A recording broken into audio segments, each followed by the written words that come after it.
Selamat datang rekan-rekan praktikan sekalian di praktikum mata kuliah Statistika untuk Ilmu-Ilmu Pertanian dan Biologi program Magister Sekolah Pasca Sarjana. Dan selamat datang di praktikum pertama minggu ini. Diharapkan dimanapun rekan-rekan sekalian berada, semoga selalu dalam keadaan yang sehat. Oke, langsung saja kita mulai praktikum pertama ini, materi mengenai pengantar statistika, data tunggal, dan data kelompok. Ya, tentunya rekan-rekan sekalian sudah tidak asing lagi mendengar kata statistika karena sebagian besar jurusan, universitas saat studi S1 itu mempelajari statistika. Dan bahkan sebagian besar dari rekan-rekan sekalian pada saat menyusun skripsi itu menggunakan analisis statistika. Jadi di sini saya ingin merefresh kembali mengenai pengantar statistika mulai dari pengertian statistika, metode, data, dan sebagainya. Ya, jadi statistika merupakan ilmu yang mempelajari tentang cara pengumpulan data, penyajian data, analisis, dan interpretasi tentang data tersebut. Nah, di dalam statistika itu biasanya terdapat beberapa istilah yang umumnya digunakan, yaitu ada populasi dan ada contoh. Nah, dari ilustrasi di slide ini itu bisa terlihat ya, populasi itu lebih besar dan contoh itu lebih kecil. Nah, perbedaannya kalau populasi itu koleksi semua item atau objek yang sedang dibicarakan. Jadi populasi ini itu menyeluruh atau universal. Sedangkan kalau contoh ini merupakan porsi populasi yang dipilih untuk dianalisis. Jadi contoh ini merupakan bagian dari populasi, diambil dari populasi porsi lalu dianalisis seperti itu.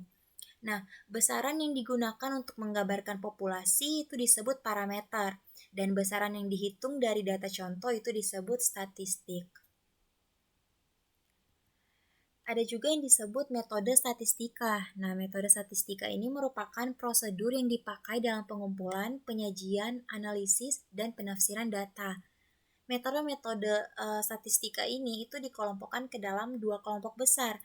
Yang pertama ada statistika deskriptif dan yang kedua statistika inferensia. Nah, kita akan bahas lebih lanjut mengenai kedua metode ini. Kita mulai dari statistika deskriptif. Nah, apa yang disebut dengan statistika deskriptif? Statistika deskriptif merupakan kumpulan data yang bisa tersaji dengan ringkas dan rapi, serta mampu memberikan informasi inti dari kumpulan data yang ada. Nah, bagaimana ruang lingkup dari bahasan statistika deskriptif? Jadi, ruang lingkupnya itu terdiri dari tabel, diagram, besaran-besaran lain di majalah dan koran-koran, atau bisa juga penyajian data dalam bentuk grafis seperti histogram, pie chart, OGIF, polygon, dan diagram batang daun. Bisa juga penyajian data secara numerik seperti central tendency, fractile, skewness, pengukuran keruncingan, dan dispersion. Nah, selanjutnya bagaimana dengan statistika inferensia? Jadi, statistika inferensia dan deskriptif itu memiliki perbedaan ya. Kalau statistika inferensia ini adalah sebuah metode yang mampu dipakai untuk menganalisis kelompok kecil dari data induknya atau sampel yang diambil dari populasi sampai pada peramalan, penarikan kesimpulan. Nah, itu disebut statistika inferensia. Nah, biasanya statistika inferensia ini digunakan untuk generalisasi dari sampel ke populasi dan uji hipotesis. Nah, bagaimana ruang lingkup dari bahasan statistika inferensia? Jadi, ruang lingkupnya itu bisa meliputi probabilitas atau teori kemungkinan, lalu bisa juga distribusi teoritis, bisa analisis covariance, sampling dan sampling distribusi, pendugaan populasi atau teori populasi, analisis varians, uji hipotesis, analisis korelasi dan uji signifikasi, serta analisis regresi untuk peramalan. Nah, contohnya, misalkan ada sebuah data yang menyebutkan bahwa catatan kelulusan selama 5 tahun terakhir pada sebuah SMA menunjukkan bahwa 72% di antara siswa SMA tersebut lulus dengan nilai yang memuaskan. Nah, dari data yang ada ini kita bisa melihat atau bisa menentukan yang mana bentuk statistika deskriptif dan yang mana bentuk statistika inferensia. Nah, Tadi sudah disebutkan bahwa salah satu ruang lingkup dari, statistika deskriptif itu adalah penyajian data dalam bentuk numerik. Dan bisa kita lihat di data yang ada ini, itu ada penyajian data dalam bentuk numerik, yaitu 72%. Sehingga nilai numerik 72% itu merupakan bentuk suatu statistika deskriptif. Nah, lalu bagaimana statistika inferensial? Nah, apabila dari data yang ada ini, kemudian ada seorang guru menyimpulkan bahwa, oh peluang muridnya yang akan lulus itu dengan nilai yang memuaskan itu lebih dari 70%. Nah, itu berarti guru tersebut telah melakukan inferensia statistika karena sudah sampai ke menyimpulkan, lalu pasti sudah melewati berbagai pengujian dan sebagainya. Nah, jadi perbedaannya itu di situ antara statistika deskriptif dan statistika inferensia. Kalau statistika deskriptif itu dia hanya terbatas pada menyajikan data bisa dalam bentuk tabel, bisa diagram, grafik, atau numerik seperti contoh ini, atau dalam besaran lain. Nah, sedangkan kalau statistik inferensia itu selain analisisnya mencakup statistik deskriptif, dia juga mampu dipakai untuk melakukan estimasi dan penarikan kesimpulan terhadap populasi dari sampelnya. Nah, biasanya untuk sampel pada penarikan kesimpulan statistik inferensia itu melalui tahap uji hipotesis dan uji statistik. Nah, kemudian ada juga yang disebut dengan skala pengukuran peubah. Nah, skala pengukuran peubah ini terdiri dari skala nominal, ordinal, interval atau selang, dan rasio atau nisbah. Nah, kita mulai dari yang skala nominal ini. Jadi kalau yang nominal ini itu skala pengukuran yang paling rendah ya, karena angka-angka yang tersaji dalam skala nominal itu hanya sebagai penggolongan agar dapat dibedakan saja dan tidak mengukur besaran. Nah, sebagai contoh misalkan ada pengkodean jenis kelamin, kode 1 untuk laki-laki dan kode 0 untuk perempuan. Nah, jadi kode tersebut itu hanya untuk membedakan antara laki-laki dan perempuan, tidak berarti nilai laki-laki lebih tinggi daripada perempuan. Dan jikapun dibalik, kode 1 untuk perempuan dan 0 untuk laki-laki, maknanya itu tidak akan berubah. Jadi dia hanya sebagai membedakan seperti itu. Lalu untuk skala ordinal, itu dia hampir sama dengan skala nominal, hanya saja selain untuk membedakan, skala ordinal sudah mempunyai urutan tingkatan. Jadi dalam skala ordinal itu, angka 1 memiliki nilai lebih tinggi daripada 0. Dan meskipun demikian, jarak antara 0 dan 1 itu tidak bisa dijelaskan. Nah, contohnya misalkan kalau yang skala ordinal ini adalah tingkat kepuasan. Nah, misalkan tingkat kepuasan itu ada 5 skala. Yang pertama, yang paling tinggi skala kelima, itu sangat puas. Lalu skala 4 puas. Lalu skala 3 cukup puas, skala 2 tidak puas, skala 1 sangat tidak puas. Nah, jadi angka-angka ini itu memiliki makna bahwa 2 lebih besar dari 1, 3 lebih besar dari 2 dan 1, dan seterusnya. Tetapi jarak atau selisih antara 1 dan 2, 2 dan 3 dan lainnya itu tidak mempunyai makna apapun. Nah, lalu skala selanjutnya yang di atas dari nominal dan ordinal itu ada skala interval. Nah, kalau skala interval ini, dia angka-angka yang disajikan itu menunjukkan tingkatan dan angkanya itu sudah berurutan atau memiliki interval. Nah, jadi kalau yang di ordinal itu dia belum sampai ke berurutan memiliki interval. Kalau yang interval ini dia sudah selain dia bisa membedakan, dia punya tingkatan, dia juga mempunyai jarak yang berurutan seperti itu. Dan kalau yang rasio rasio ini itu lebih tinggi skala pengukurannya, jadi dia skala pengukuran tertinggi. Dia selain dapat membedakan, dia juga bisa menunjukkan tingkatan, dia memiliki interval yang sama antar dua nilai yang berurutan, dan skala rasio ini dapat dibandingkan karena dia mempunyai nilai dasar mutlak. Nah, biasanya kalau yang skala rasio ini dia contohnya misalkan tinggi badan, harga barang, jumlah produksi, dan sebagainya. Nah, untuk memudahkan rekan-rekan sekalian membedakan antar skala pengukuran peubah bisa dilihat di tabel ini. Jadi dia perbedaannya itu dari beberapa kategori. Pertama dapat dibedakan, ada urutan tingkatan, terus dia memiliki interval sama dan dapat dibandingkan. Nah, selanjutnya ada pembagian data. Nah, di kuliah itu sudah dijelaskan ya, secara jelas mengenai pembagian data. Jadi ini hanya menambahkan saja, pembagian data itu ada menurut sifatnya. Nah, kalau menurut sifatnya ini itu terdiri dari data kuantitatif dan data kualitatif. Data kuantitatif itu dia data yang dinyatakan dalam bentuk angka atau bilangan. Sedangkan data kualitatif, data yang tidak dinyatakan dalam bentuk angka. Lalu pembagian data berdasarkan sumbernya, itu ada data intern dan data extern. Data intern itu data yang diperoleh langsung dari instansi, sedangkan data extern, data yang diperoleh di luar instansi dan sifatnya umum. Ada juga pembagian data menurut cara memperolehnya. Ada data primer dan data sekunder. Untuk data primer itu data yang dikumpulkan suatu badan atau instansi dan diterbitkan oleh badan atau instansi itu sendiri. Sedangkan kalau data sekunder itu data yang dilaporkan oleh suatu badan atau instansi, sedangkan instansi tersebut tidak langsung mengumpulkan sendiri, tetapi memperolehnya dari pihak lain yang telah mengumpulkan terlebih dahulu dan menerbitkannya. Selain itu ada juga pembagian data berdasarkan penyusunan data. Nah, ini terdiri dari 3. Ada data tunggal berbobot, dan ada data kelompok. Kalau data tunggal itu datanya disusun sendiri menurut nilai dan besarnya masing-masing. Dapat dilihat dari contoh. Ini contoh hasil ulangan mata pelajaran matematika dari 20 siswa kelas 11. Ini nilainya karena hanya sedikit, jadi bisa diurutkan sendiri-sendiri, bisa disusun sendiri-sendiri menurut nilai dan besarnya, seperti itu. Dan biasanya kalau data tunggal itu banyaknya data itu lebih sedikit dibandingkan data tunggal berbobot dan data kelompok. Nah, kalau data tunggal berbobot itu data tunggal yang jumlah data atau bobotnya lebih banyak, sehingga perlu disusun dalam tabel yang disebut tabel distribusi frekuensi tunggal.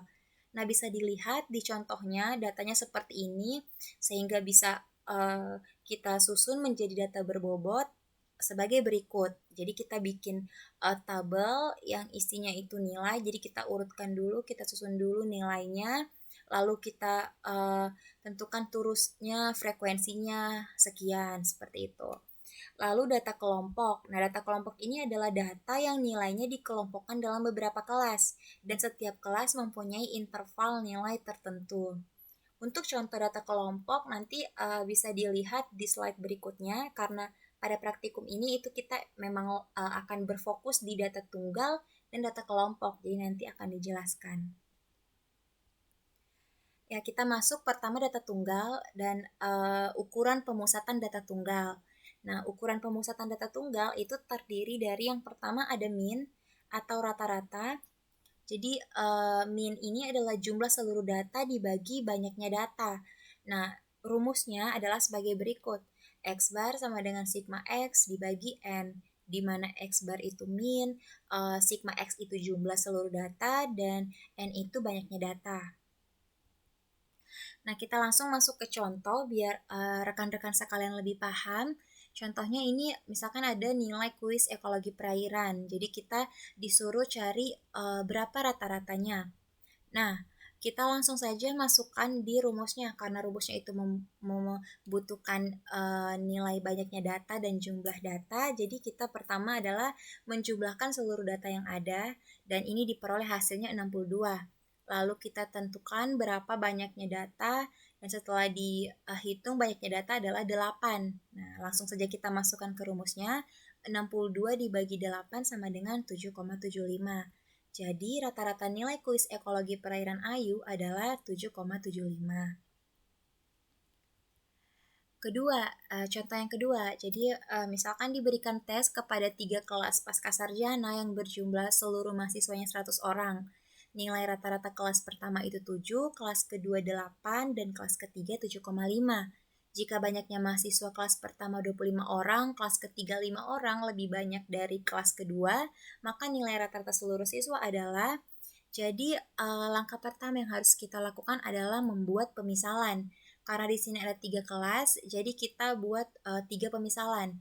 Untuk kelas pertama kita gunakan pemisalan A, kelas kedua B, dan kelas ketiga C. Dan karena diketahui jumlah seluruh mahasiswa dari ketiga kelas ini adalah 100 orang, Sehingga bisa kita tuliskan seperti ini, A ditambah B ditambah C sama dengan 100. Lalu ini sudah diketahui, A sama dengan 25, lalu C sama dengan 5 tambah B. Nah, sehingga kita bisa menentukan berapa nilai B dan C. Nah, untuk mencari nilai B, jadi kita masukkan saja nilai yang sudah diketahui. Jadi ini nilai A itu 25, B belum diketahui, C itu 5 plus B sama dengan 100. Jadi tinggal kita jumlahkan saja, 25 tambah 5, 30, lalu ini B-nya, B tambah B sama dengan 2B sama dengan 100. Jadi B sama dengan 70 dibagi 2, B sama dengan 35. Nah, karena nilai B sudah diketahui, nilai A juga sudah ada, jadi akan lebih mudah bagi kita untuk menentukan berapa nilai C. Nah, sehingga tinggal dimasukkan saja ke rumusnya dan didapatkan C sama dengan 40. Nah, kemudian langkah selanjutnya adalah mengetahui berapa rata-ratanya. Nah, dari data yang sudah ada ini, maka kita tinggal kalikan saja. Nilai A ini 25, lalu dikali nilai rata-rata kelas. Itu 7, jadi 25 kali 7 sama dengan 175. Begitupun untuk kelas kedua dan kelas ketiga, seperti itu. Dan didapatkan jumlahnya adalah 755. Lalu kita bagi dengan ini seluruh mahasiswa ada 100 orang. Jadi kita bagi 100. 755 bagi 100 sama dengan 7,55. Selanjutnya ada modus. Modus ini merupakan data yang sering muncul. Nah, untuk memudahkan kita dalam menentukan modus, maka kita harus mengurutkan terlebih dahulu data yang ada. Kita masuk di contoh. Misalkan diketahui nilai ujian fisika dasar mahasiswa kelas B adalah sebagai berikut. Nah, karena penyajian datanya seperti ini sudah diketahui frekuensinya, jadi ini akan sangat mudah untuk kita menemukan berapa modusnya. Nah, jadi dari data yang ada ini kita tinggal lihat saja frekuensi terbesar atau terbanyak itu berapa. Nah, di sini frekuensi terbanyak itu 6, sehingga nilainya itu 8. Jadi, dengan mudah kita bisa menjawab kalau modusnya itu 8, karena frekuensi terbanyak itu ada di nilai 8. Selanjutnya median. Median ini merupakan nilai tengah setelah data diurutkan. Rumusnya untuk median ini ada 2. Untuk jumlah data ganjil kita menggunakan rumus yang ini, dan untuk jumlah data genap kita menggunakan rumus yang ini.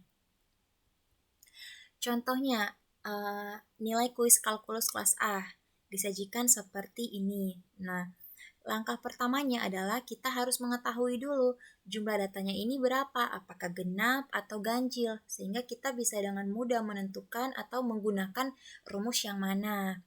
Nah, di sini setelah dijumlahkan itu jumlah datanya 20. 20 merupakan data genap, sehingga kita menggunakan rumus jumlah data genap, yang median sama dengan XN per 2 plus XN per 2 plus 1 per 2. Setelah dimasukkan ke dalam rumus, diperoleh 10 tambah 11 per 2. Nah, 10 tambah 11 ini bukanlah nilai, tetapi makna dari 10 dan 11 ini adalah data ke-10 dan data ke-11. Nah, apabila penyajian datanya seperti ini, maka untuk mengetahui data ke-10 dan data ke-11 itu berapa, kita bisa melakukan dengan cara tinggal dijumlahkan saja frekuensi yang ada ini dari depan sampai ke frekuensi yang lebih dari 10 atau 10 atau lebih dari 10 seperti itu. Jadi kita jumlahkan 3 ditambah 5 8, 8 ditambah 4 12. Nah, kita stop di sini karena sudah melebihi 10. Yang kita cari di sini data ke-10 dan data ke-11. Jadi kita stop di sini. Sehingga data ke-10 itu 7, data ke-11 itu 7. Dan didapatkan hasilnya 14 dibagi 2 sama dengan 7. Selanjutnya ukuran penyebaran data tunggal. Nah, untuk ukuran penyebaran data tunggal ini ada yang pertama kuartil atau QN. Nah, kuartil ini adalah nilai-nilai yang membagi data yang sudah diurutkan. Dan kuartil ini terbagi menjadi 3 bagian. Ada Q1 itu kuartil bawah, Q2 itu kuartil tengah, dan Q3 itu kuartil atas. Untuk rumusnya bisa dilihat di slide berikut. Dan untuk N ini merupakan banyaknya data. Oke, kita langsung saja masuk di contoh. Di contoh ini ada data ya, data pengukuran panjang juvenil ikan belanak. Dan kita disuruh menentukan nilai Q1, Q2, dan Q3. Jadi yang pertama adalah kita mengurutkan data yang ada ini. Kita urutkan data yang ada, lalu didapatkan nilai N itu 8. Nah, langsung saja kita masukkan ke rumus masing-masing. Untuk Q1 rumusnya 1/4 N plus 1. Karena N-nya itu 8, jadi 8 plus 1 sama dengan 9. Jadi 1/4 dikali 9. Dan diperoleh nilai 2,25. Nah, diperoleh nilai 2,25 itu bukan berhenti sampai di sini.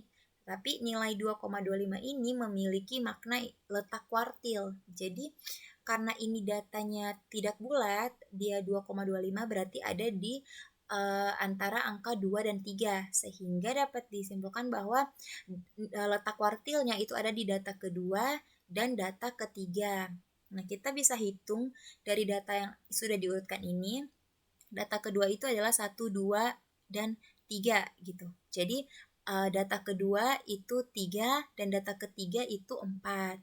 Nah, langsung saja 3 ditambah 4 lalu dibagi 2 sama dengan 3,5. Nah, ini adalah nilai Q1-nya. Seperti itu. Jadi kalau misalkan ditanya hanya letak kuartilnya saja, berarti hanya sampai di sini saja. Tapi kalau ditanya nilai Q1, Q2, dan Q3, berarti sampai di sini. Nah, begitu juga untuk Q2 dan Q3, tinggal dimasukkan saja ke dalam rumus, seperti Q2 ini 2/4 dikali N plus 1 sama dengan 4,5, lalu di data keempat dan data kelima itu berapa, dibagi 2 dan didapatkan 4,5. Begitu juga untuk kuartil 3, sama seperti itu, tinggal dimasukkan saja ke rumusnya. Selanjutnya ada jangkauan data. Nah, jangkauan data ini rumusnya sangat simpel. Jangkauan data sama dengan X max dikurang X min. Dan contohnya, kita langsung saja ke contohnya. Diketahui data sebagai berikut. Jadi, untuk menentukan berapa jangkauan datanya, langsung saja kita ketahui berapa X max-nya 10, lalu berapa X min-nya itu 2, jadi 10 kurang 2 sama dengan 8. Jadi, jangkauan data tersebut adalah 8. Selanjutnya simpangan rata-rata. Nah, simpangan rata-rata ini merupakan nilai rata-rata dari selisih setiap data dengan nilai min atau rataan hitungnya dan sering dilambangkan dengan SR. Untuk rumusnya adalah SR sama dengan sigma nilai mutlak data ke I dikurang X bar dibagi banyaknya data. Ada juga ragam atau variasi yang merupakan nilai yang menunjukkan besarnya penyebaran data pada kelompok data dan simbolnya adalah S kuadrat. Untuk rumusnya adalah S kuadrat sama dengan sigma data ke I dikurang X bar dikuadratkan dibagi banyaknya data. Ada juga simpangan baku. Nah, simpangan baku ini disebut juga standar deviasi. Jadi dia merupakan akar dari jumlah kuadrat deviasi dibagi banyaknya data. Untuk lambangnya adalah S. Nah, ini dia rumusnya. S sama dengan akar dari sigma data ke I dikurang X bar dikuadratkan dibagi banyaknya data.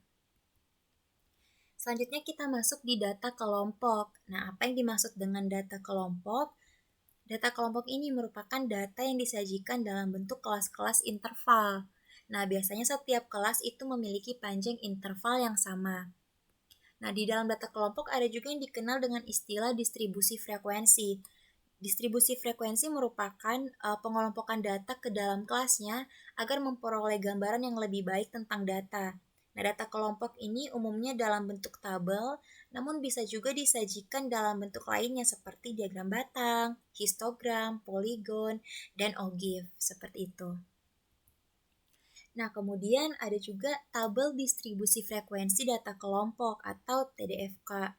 Nah, untuk membuat tabel distribusi frekuensi data kelompok, kita harus mengetahui beberapa istilah penting terlebih dahulu agar kita bisa membuat tabel distribusi frekuensi tersebut. Seperti itu. Jadi, istilah-istilah penting yang harus kita ketahui dan harus dicari nilainya terlebih dahulu adalah banyaknya data, nilai maksimum, nilai minimum, jangkauan atau wilayah, jumlah kelas, panjang kelas atau interval kelas, dan jarak kelas.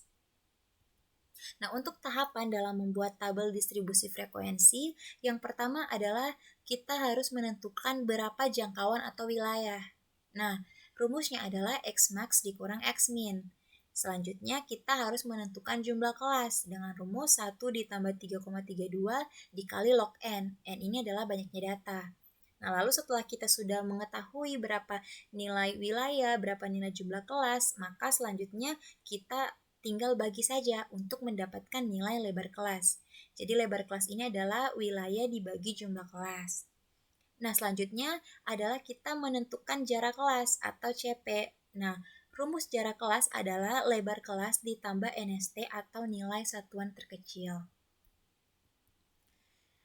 Tahapan selanjutnya adalah kita membuat selang kelas dan batas kelas. Nah, jadi ada nanti selang kelas bawah, ada selang kelas atas, lalu ada batas kelas bawah dan batas kelas atas. Nah, ini rumusnya kalau untuk selang kelas bawah itu adalah nilai minimal, dan untuk selang kelas atas itu rumusnya adalah selang kelas bawah ditambah C atau lebar kelas. Dan untuk rumus selang kelas bawah yang kedua itu adalah selang kelas bawah yang pertama ditambah CP. Nah, untuk nilai batas kelas bawah atau BKB itu rumusnya SKB atau selang kelas bawah dikurang 0,5 dikali NST. Dan untuk rumus batas kelas atas adalah selang kelas atas atau SKA ditambah 0,5 kali NST. Nah, NST ini itu nilainya tergantung pada nilai atau data yang tersedia. Jadi kalau misalkan data yang ada, data yang kita punya itu bilangannya bulat. 0, 1, 2, 3, dan seterusnya, berarti NST-nya 1. Nah, kalau nilai data yang kita punya itu bilangan pecahan seperti 0,1, 0,2, dan seterusnya, maka NST-nya 0,1. Nah, begitu pula kalau nilai pecahannya itu dalam bentuk 0,01, 0,02, dan seterusnya, maka NST-nya 0,01. Lalu tahapan yang keenam adalah menentukan nilai tengah batas atau XI.